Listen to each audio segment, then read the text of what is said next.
Assalamualaikum warahmatullahi wabarakatuh. Kedatangan bulan suci Ramadan sangat dinantikan oleh seluruh umat muslimin dan muslimat. Karena bulan Ramadan dilimpahkan berjuta pahala dan begitu banyak kerahmatan yang ada di dalamnya. Namun, sebagai seorang perempuan, ada kodratnya terkadang mengalami haid, nifas, dan istihadah. Tetapi para perempuan yang sedang mengalami siklus bulanan tidak perlu berkecil hati karena walaupun sedang mengalami kodrat tersebut, perempuan masih bisa melaksanakan amal-amalan ibadah yang dapat dilaksanakan untuk mendapatkan pahala yang berlimpah di bulan Ramadan. Apa saja amalan yang dapat dilakukan itu? Mari kita simak bersama-sama. Amalan yang dilakukan yang pertama, agar para wanita yang sedang berhalangan tersebut mendapatkan amal yang berlipat dan pahala berlipat di bulan Ramadan. Yang pertama adalah memberi makan orang yang berbuka puasa.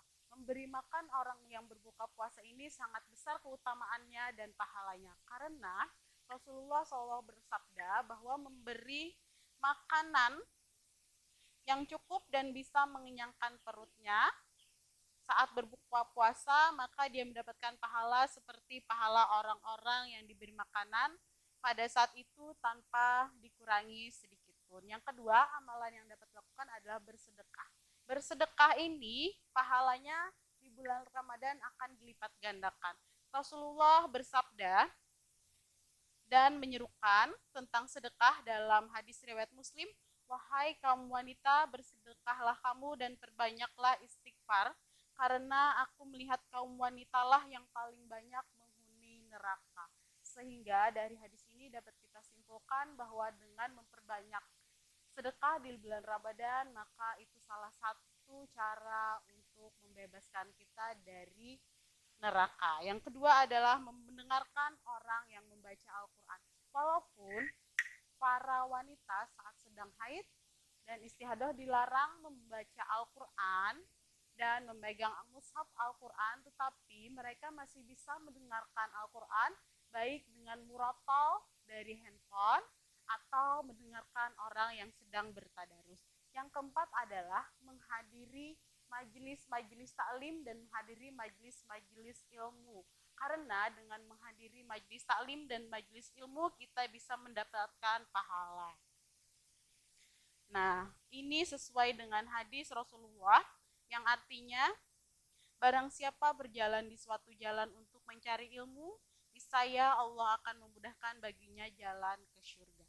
Yang kelima adalah berzikir. Zikir yang sering dilakukan di dalam bulan Ramadan biasanya adalah ada zikir yang sering dilakukan adalah membaca la ilaha illallah dan astagfirullah, beristighfar. Kemudian bisa dilanjutkan dengan membaca doa yang sering dilantunkan pada saat bulan Ramadan, yaitu asyhadu alla ilaha illallah wa asyhadu anna muhammadar rasulullah astagfirullah. Allahumma innaka afuwun tuhibbul afwa fa'fu anni. Itulah beberapa zikir dan doa yang biasanya sering dilantunkan pada saat bulan Ramadan. Amalan yang dilakukan wanita haid saat di bulan Ramadan yang bisa dilakukan lagi adalah melakukan silaturahmi. Silaturahim ini bisa dilakukan kepada sanak, kerabat, saudara-saudara terdekat.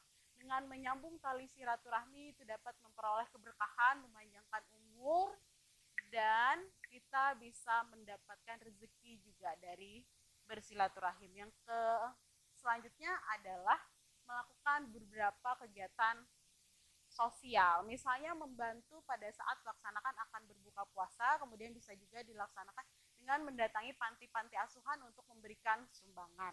Kemudian membantu menyiapkan makan sahur pada saat pagi hari, karena keutamaan makan sahur ini begitu dianjurkan pada saat berbuka, pada saat kita melaksanakan puasa, karena dengan kita melaksanakan sahur, membantu menyiapkan sahur pada saat bulan Ramadan, itu kita akan memperoleh keberkahan di bulan Ramadan.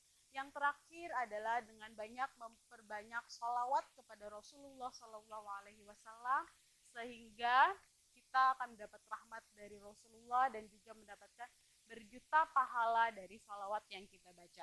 Nah, itulah beberapa amalan yang dapat dilakukan pada saat di bulan Ramadan yang dapat dilakukan oleh para wanita yang sedang berhalangan, baik sedang haid, nifas maupun istihadah. Terima kasih atas perhatiannya. Wassalamualaikum warahmatullahi wabarakatuh.